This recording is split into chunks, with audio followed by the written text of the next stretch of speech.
Hi friends, welcome to our channel. మనం ఇప్పుడు పరమానందయ్య శిష్యుల కథల్లోని 6వ కథను చెప్పుకుందాము.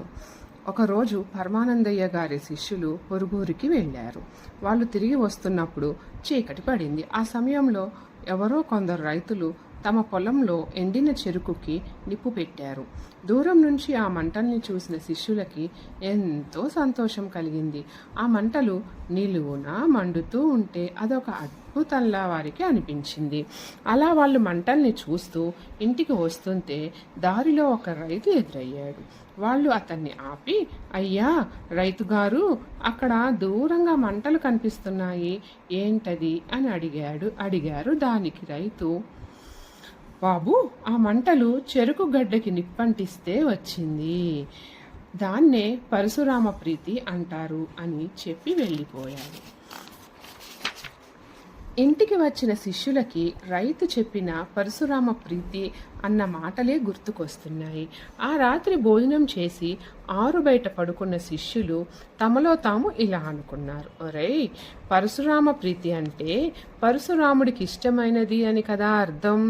ఇవాళ మనం చూసిన దృశ్యం ఎంత అందంగా ఉంది. చక్కగా ఎర్రటి తెల్లటి మంటలు ఎంత బాగా వెలుగుతున్నాయి. మనం కూడా పరశురాముడికి ఇష్టమైన పని చేసి గురువుగారిని సంతోషపెడదాం, సరేనా? ఓ ఓ అలాగే అలాగే, ఇంకా ఆలస్యం ఎందుకు, ఇవాళే మనం ఆ పని చేద్దాం అన్నాడు అన్నంబట్టు. వెంటనే వాళ్ళల్లో ఒకడు వెళ్ళి కాగడా వెలిగించి తెచ్చాడు. అందరూ కలిసి వెళ్ళి పెరటి చివర్లో ఉన్న పాడుబడ్డ గొడ్ల చావిడికి నిప్పంటించారు. అసలే అది ఎండాకాలమేమో. క్షణాల్లో మంటలు పెద్దగా వ్యాపించాయి. మంటల వేడికి లోపలున్న వాసాలు పెళ్ళుమని శబ్దం చేస్తూ విరిగిపడ్డాయి. ఈ శబ్దం విని పరమానందయ్య గారు గాబరాగా బయటికి వచ్చారు.